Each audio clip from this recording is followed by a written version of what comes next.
Hi, everybody. My name is Salman Pervaiz, and I am a perfusionist and currently working at Cleveland Clinic, Abu Dhabi. That's just a brief introduction about myself. And I would like to, first of all, thank you all the organizers and fellow speakers for me to be here. I have listened to many talks yesterday, and I was quite impressed with all the talks being given. Today, my topic will be about ECMO's quality, safety, and outcomes. I will be looking at both clinical and non-clinical aspects of both of ECMO quality, safety, and outcomes perspective. This is my disclosure statement. My aims and objectives from this talk would be finally how we can improve patient quality and care while on ECMO, and how we can implement safe practices for ECMO management, and finally, how patient is ultimately related to better patient outcomes. So we'll be looking at clinical and non-clinical aspects which interlink all these safety, quality, and outcomes, and how we can improve the quality of the patient care. So in this talk, we'll be discussing about unsafe practices in general. Then we'll be talking about briefly about ECMO, because I covered this. Assume this has been this presentation would be the audience would be from a different background, maybe nursing, starting nursing, careers, student perfusionists. So a brief introduction on ECMO. Then we'll talk about ECMO complications and what the ELSO registry talks about, how many complications do happen. We'll look into some of the data. Then we'll talk about ECMO quality and safety and what does that really mean, and how we can actually improve our systems and for the best, for the best of the patient. In terms of quality and safety, we'll be talking about some of the scenarios which will show that clinical and non-clinical aspects both impact directly to the patient while patient is on ECMO if the things are not being done in a proper way. Then we'll show some of the evidence, and I would like to stress on some of the practices that we do, that we should be collaborating and looking at always look at improving our practices and learning from others. And then we'll have some take-home message. So before any further delay, we'll start the talk. Let's give you some of the facts from a World Health Organization about the unsafe practices. So each year, 134 million adverse events occur in hospitals in low and middle income countries. That's due to the unsafe care being given to the patient and resulting in 2.6 million deaths, and that's quite a lot. Further, it says that in high income countries, 1 out of 10 patients are harmed while receiving hospital care, with nearly 50% of the errors being preventable. That's very, very astonishing figure, because those 50% of the errors could have been prevented. So it's not the problem of the resources being available, because high income countries will have resources from a financial perspective, but those errors could have been prevented. That means there is some error in the system. Finally, adverse events due to unsafe care is likely to be one of the 10th leading causes of death and disability in the world. So the disability, ECMO can cause both death and disability as well in terms of when we talk about ECMO. So we'll talk about that later, but disability not only change the patient's life style in the coming years, but also it puts a lot of pressure on the health system too. So there are very, very bad impacts that these unsafe practices can lead onto the patient and also to the healthcare system. So let's talk briefly about ECMO. What ECMO is: extracorporeal membrane oxygenation. What it does is actually it mainly has two types of ECMO. One is VA and one is VV. So first we can see that on both these pictures, we have two configurations of VV ECMO, which provides mainly respiratory support, and that is given to critically ill patients having ARDS or any respiratory indications to go on ECMO. Normally, these runs are quite longer as compared to the VA ECMO, and these are the two configurations you could see from VA perspective. One is a peripheral ECMO, and other is a central ECMO, which normally you would see as a perfusionist or anybody who is related to or who works in OR, cardiac ORs, where a patient doesn't come off bypass and patients are being put on VA ECMO centrally. And there are many more. The only reason to show all these configurations are that they can be altered. They could be adopted into one to another, depending on the requirement of the patient. But most importantly, more complex the circuit becomes, more care we should be taking care of for that patient, because any mismanagement of the circuit could end up impacting the patient.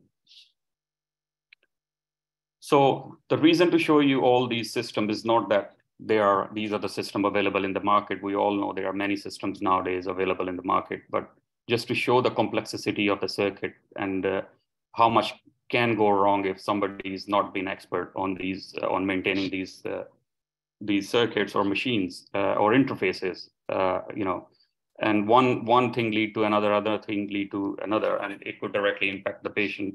We will discuss some of the scenarios of mismanagement of while taking care of a patient on ECMO, and when they can happen more than other.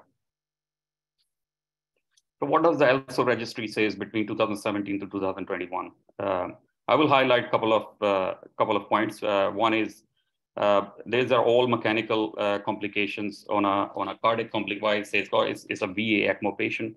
So these are all VA ECMO patients. So mechanical thrombosis or clot circuit component is over 1,000 patients. And you could see the survival is only 41%. That doesn't really mean that it's all the survival is down to that complication which has happened, but it's actually good to highlight that all mechanical problems can cause or contribute to the survival rate.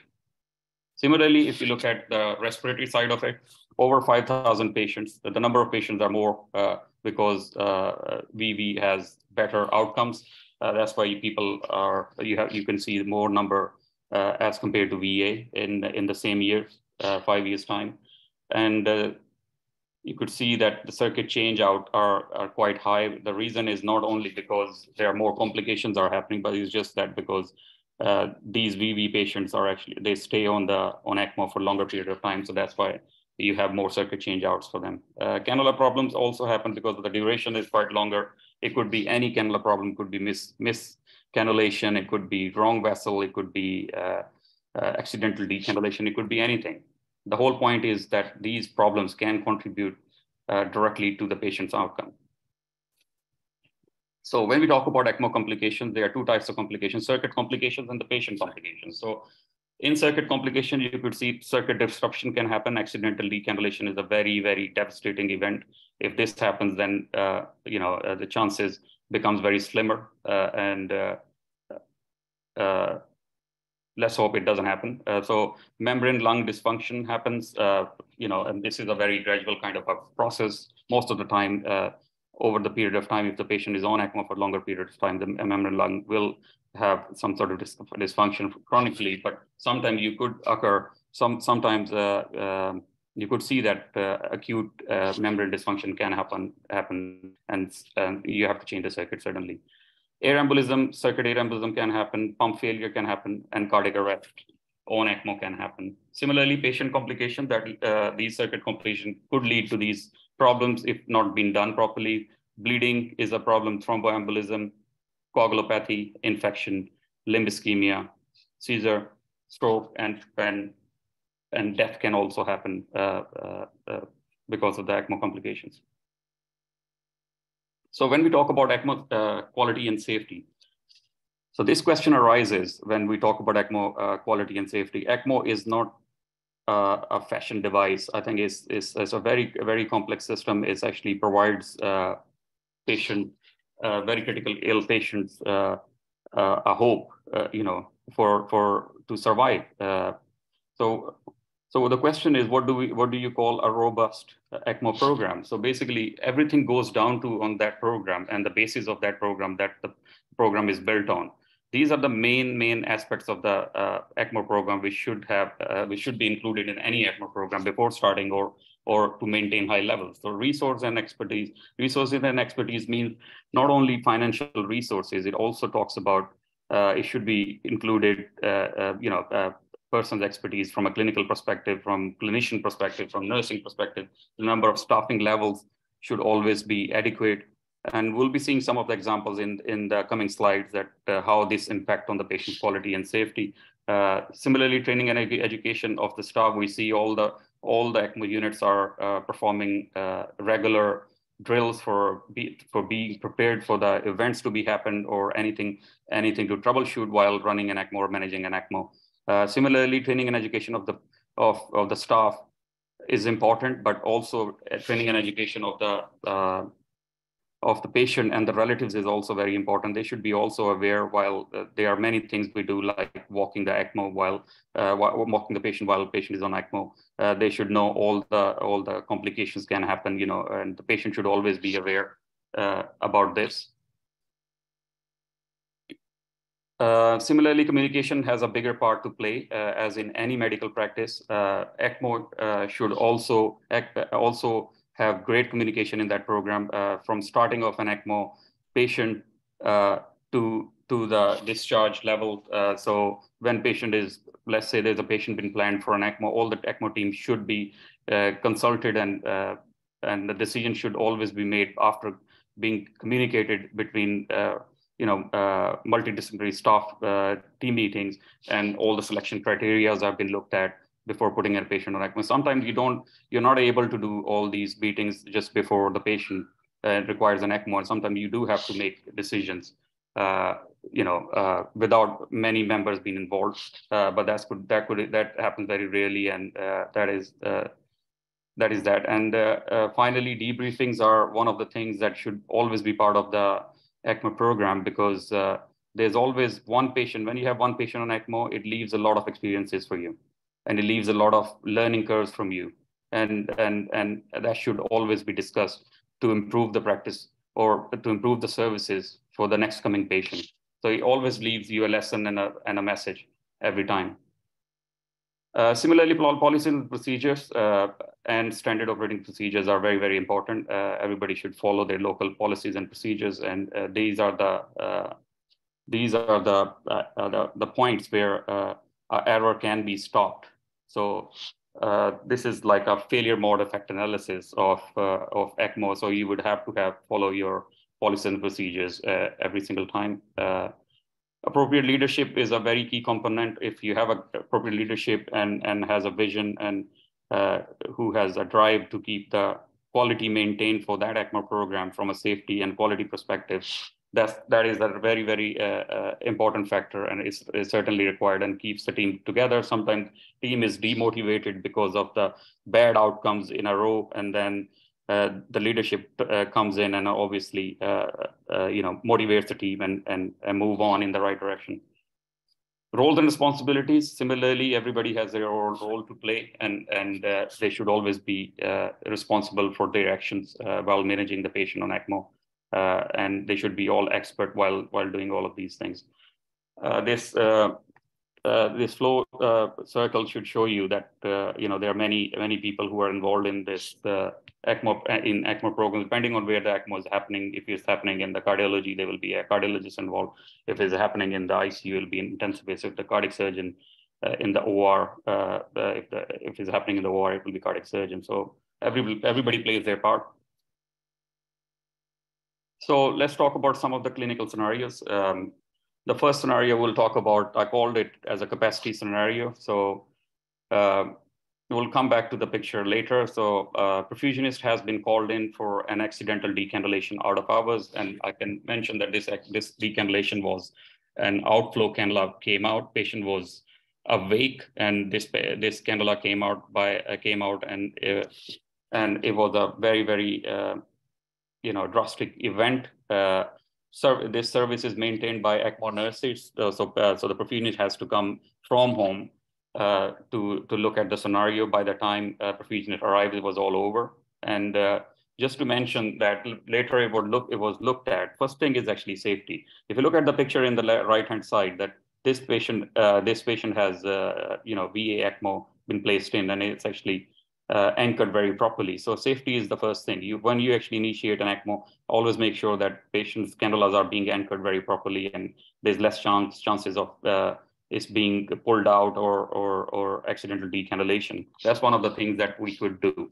Secondly, when we looked at into this scenario, that the capacity of the service was breached, and you had 3 ECMO patients on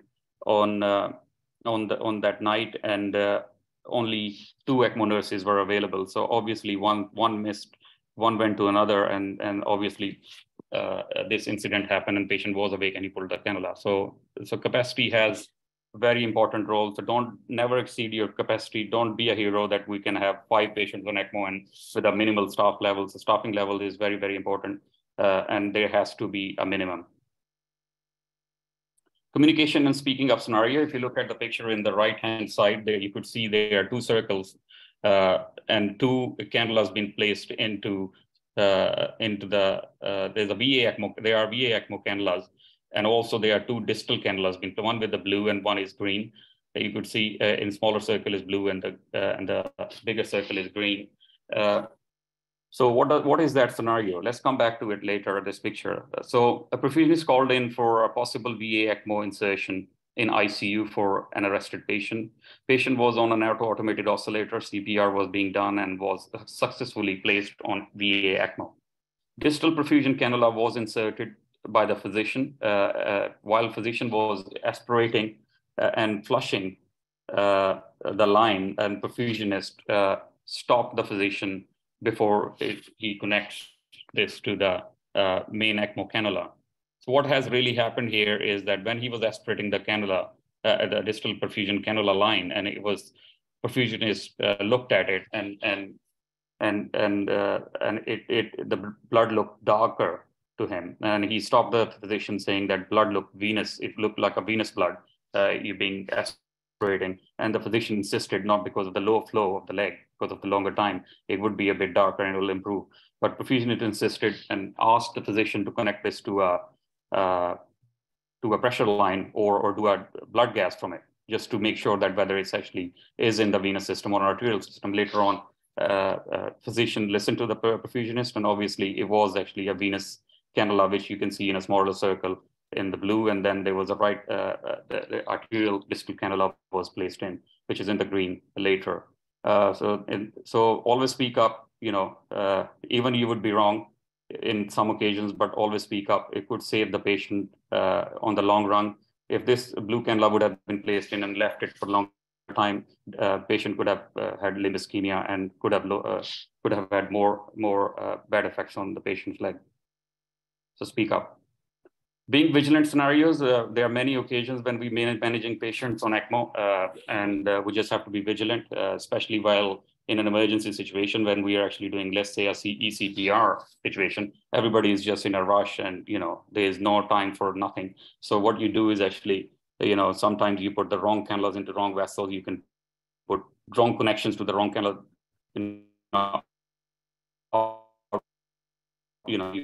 Cannula line to the venous cannula line, and these things can happen. So be vigilant all the time and always communicate.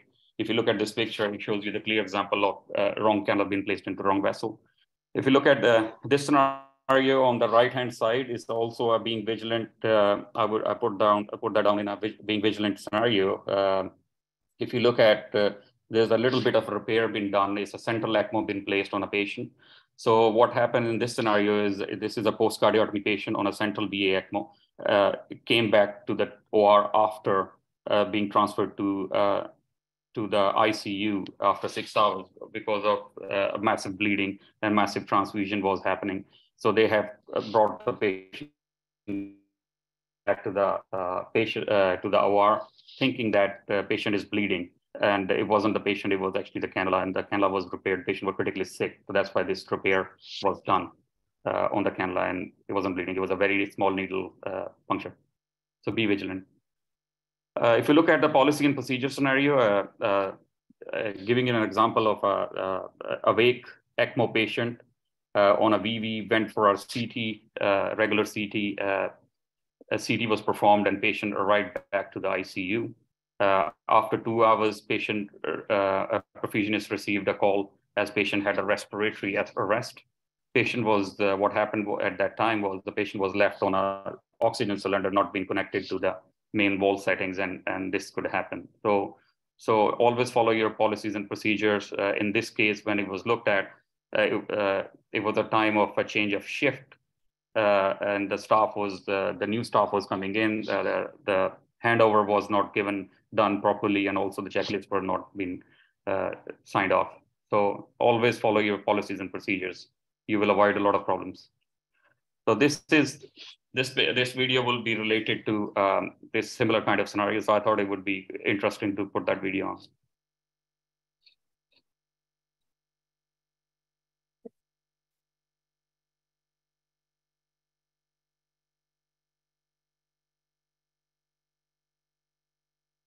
What's wrong? Started arresting. I've got no idea what's happened.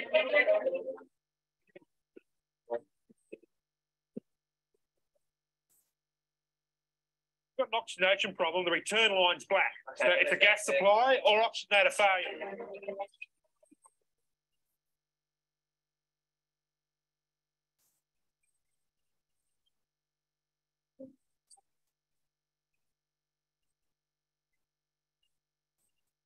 First of all, let's establish a gas flow. Are we given any adrenaline? We've got a disconnection. Okay, I've reconnected. Yeah. Gas is on. Right. Okay, line's going red again. It looks like it's just an oxygen disconnection. We should be okay. Okay. Once you get a rhythm, we should be okay. Do you want me to pause, see if we've got an output? Yes. Okay, the adrenaline's in. Just keep doing CPR.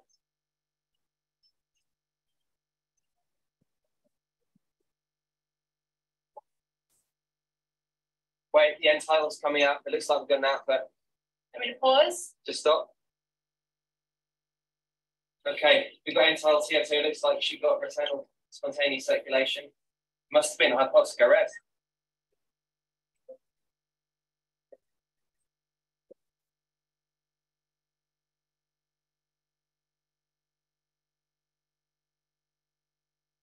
So I thought that video would be good to show here. Our next scenario is, I actually like the slide, the title myself after making that. I called it Troubleshooting Causing the Trouble. So I believe in heat of the moment and in a rush and in an emergency situation, things can go really wrong if you go on a wrong path of troubleshooting. So I give you an example of this kind of troubleshooting causing the trouble scenario. Perfusion received the call for an emergency ECMO troubleshooting. The patient was arrested on ECMO. And when perfusionist arrived, it was to the unit.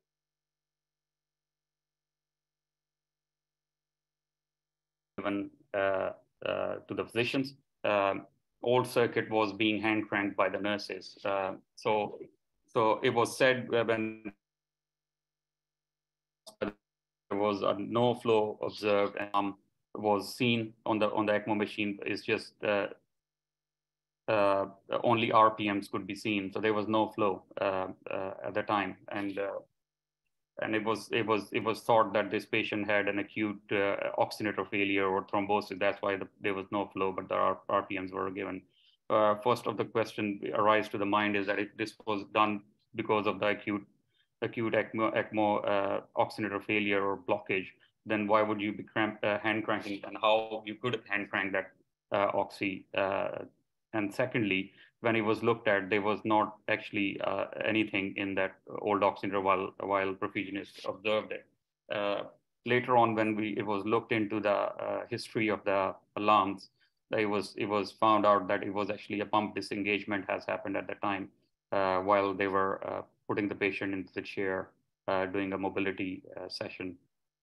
So troubleshooting can cause trouble. So always be careful when you're actually selecting any troubleshooting. Always look at your alarms, what it says to you, and always look closely before moving on to any scenario, because you could actually be on a wrong path and causing more problems than solving it. So sorry, to show you this ECMO readiness LinkedIn poll, the only reason I'm showing this is because showing that how can we improve practices. we always have to collaborate. I always believe that if we look at other people's practices, other professionals, collaborate with them, you will always learn. You will always learn and improve your own practice, or they can improve from you. So always share knowledge to each other. Nowadays it's really easy through the internet, and it's like global thing that you can actually connecting to people, from one part to another in second. So that's what there was always a question in my mind, because I've read a lot of literature about how we should be keeping for the readiness of the ECMO circuits to be prepared for an emergency situation. So I actually ran a poll on LinkedIn, and there was a simple question been asked: what is your ECMO practice in terms of being ready? So there were 4 options been given: prime circuit, dry circuit, assembled when required, and finally no ECMO service. And you could see that the poll was run for 1 week, and there were 303 participants were there. So you could see on the right-hand side, the pie chart shows you that obviously 55% of the people or the professionals are keeping their circuits primed because they want their circuit to be ready. I didn't go into too much detail, which requires a full survey, but maybe that is one thing what I can do in future, why people are actually choosing that way, because they could be different logistic. Some would have answered because their ECMO use is quite high, and it is going to get used. So I asked a subsequent question: how long do you keep your circuit primed if not used? So mostly answered that they keep their circuit primed for 30 days, and some even answered 60 days. So this also has to be looked at, what evidence is out there, and how we can change our practices or improve our practices. So finally, some important questions from my side for the attendees: that do institutions with the higher resources initiate ECMO more because they have provision and financial capacity, or they follow the strict criteria? Second question is ECPR for everyone? Everyone means like every institution or every patient? Can we standardize ECMO practice? And I'm going to leave you with these questions. And my final take-home message is: prevention is better than intervention. If you want to have a quality program, and if you want to have a safer program, and both will impact your outcomes. And thank you. Finally, I would like to thank all the people who have actually invited me to this to give a talk on this excellent program, and to a lead perfusionist where I worked, Nuno Raposo. I would like to acknowledge him too. Thank you.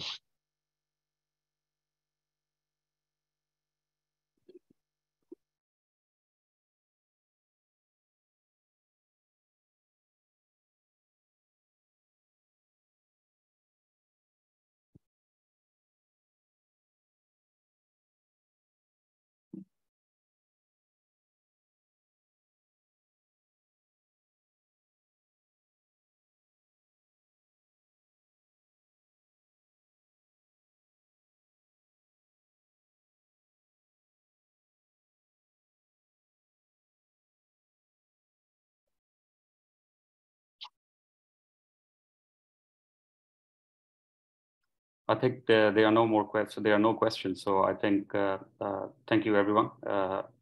It's a pleasure.